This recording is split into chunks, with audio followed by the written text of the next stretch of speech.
God has been gracious to me this year, beard-wise. I have been eagerly awaiting the days when I would begin to go gray in the beard. My dad went gray in the beard first, as is common with a lot of men. It looked amazing. And so I was excited about that.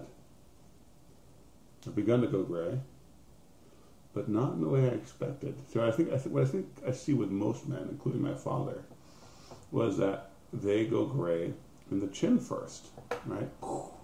Stripe here, the whole thing starts gray, go gray more. And then the sides. Dudes, my sideburns are going gray a lot faster. The Van Dyke bit is still pretty dark, which I never would have planned for myself. But I think it looks pretty awesome. In all humility. And speaking of humility and other Christian virtues,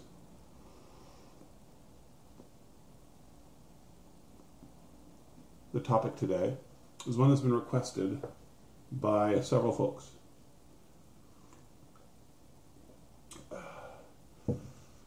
The question is, what to do when the wife does not at all like our facial hair, especially when it begins to affect our love life, our sex life. So the biggest caveat I'm going to deliver right now is that everything I'm going to say here presumes that the problem is basically an aesthetic one. She doesn't actually like the facial hair for one reason or another. If a real problem has been caused in your marriage over facial hair, the real problem is not the facial hair. Okay? So,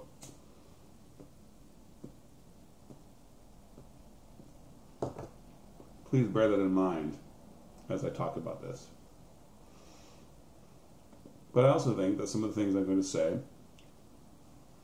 can help any Christian husband as he thinks about how to be a good husband, how to manage his marriage in a righteous way.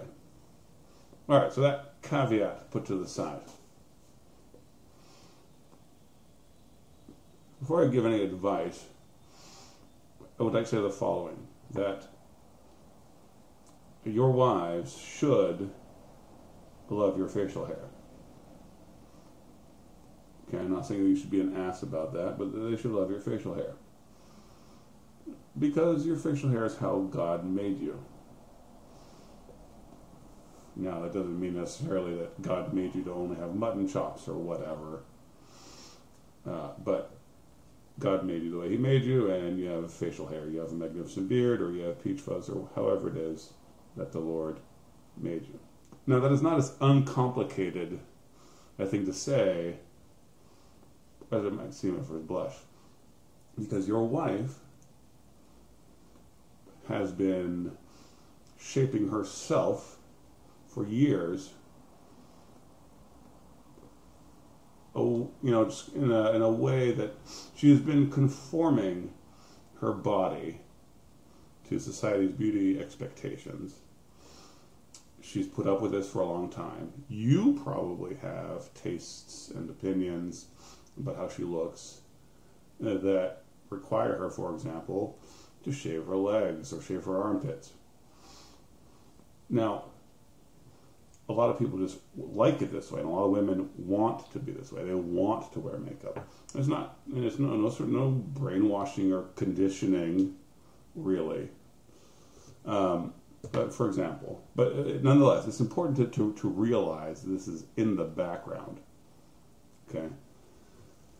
If it were up to me, my wife would have hairy armpits. She knows that. I mean, I've said as much, but more importantly, she believes me. So I think that would be sexy.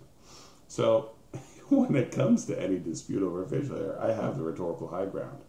Because I don't care if she stops shaving her legs. And I actually think that positively, hairy armpits are kind of sexy. I know all of you guys are disagreeing with me right now and that I've lost you. But it really is my opinion. And so that makes it easier to say, beards, baby, they're natural. So whether you should have facial hair or not, that shouldn't really be a part of the discussion between you and your wife. If you want facial hair, you should have facial hair. And again, I say that with that previous caveat, right? I mean, this is not, there are deeper marriage problems. We have to deal with those. But, I think it's quite just and fair for your wife to have opinions about how you look, right? How you feel. And beyond that, even if she doesn't have the right to opine about this or that, she's your wife. And so you should be virtuous toward her and want to please her, okay? Just as she has done so often for you. So I would say that you need to display 3 virtues, and I will talk about them concretely as you deal with your wife in this matter. The first is that you must be patient.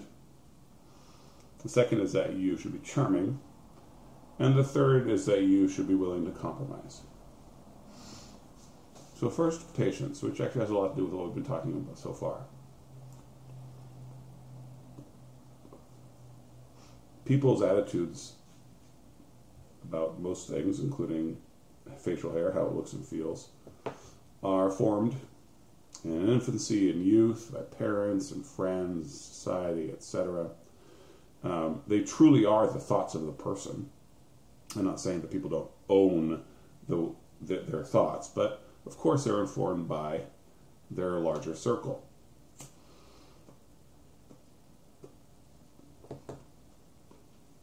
If your wife grew up thinking that beards were kind of gross or kind of dirty or kind of lower class or whatever negative association there might be,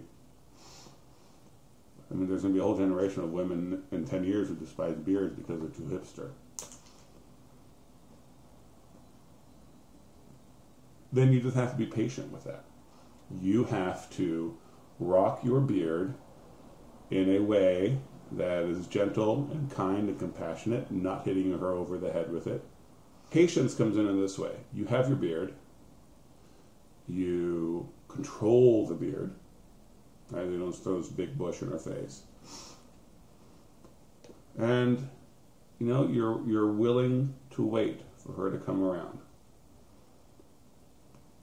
Because she'll begin to.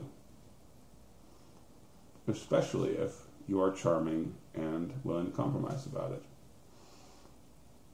So you become charming about it. How are you charming about it? First of all, you're fun. Maybe you change styles periodically. Maybe you let certain parts get long, certain parts get short. Be willing to shave your facial hair. Show that you're not super attached to it. While at the same time, when you want to grow your beard, you grow your beard. Okay? So, occasionally, when she hasn't asked you to shave off your facial hair, do so. Just shave it off. Show her that you're willing to do it. Be fun about it. Finally, compromise. The biggest way you can compromise is with the stash. You can keep it neat, you can keep it trim, you can keep it above the lip. So, my wife never gave me flack about having any facial hair. She met me when I already had, a small little college beard that I thought was so awesome at the time. I started letting my mustache grow longer after we got married, over the lip, and she did not like that. At all. I would trim it back periodically, occasionally, and then I would let it go again. And this is kind of a strategy, but not really. It was also just, I wanted to have my mustache be a little longer, but I was also willing to trim it when she asked me.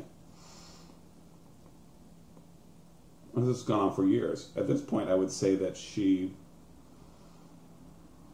the normal me now is the me with the hair over the lip. Last year, at one point, I trimmed my mustache back, and she was delighted. Yay! But there was no negative feedback as it began to grow longer, because this is who I am. When she smooches me, she smooches the mustache. All right, so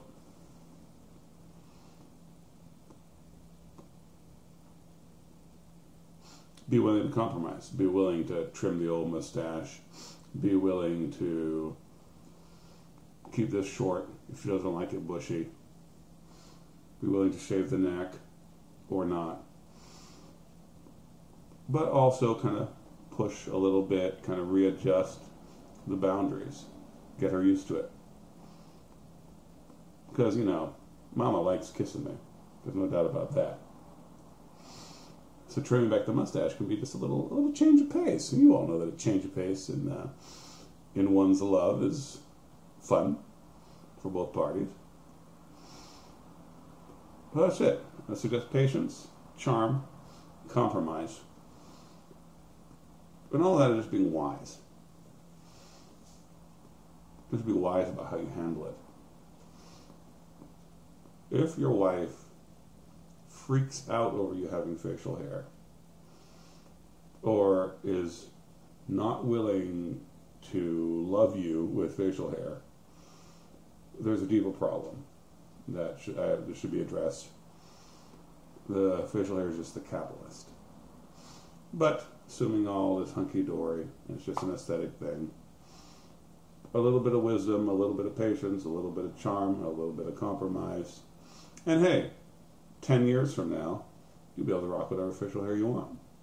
All right, y'all. Peace of Christ be with you.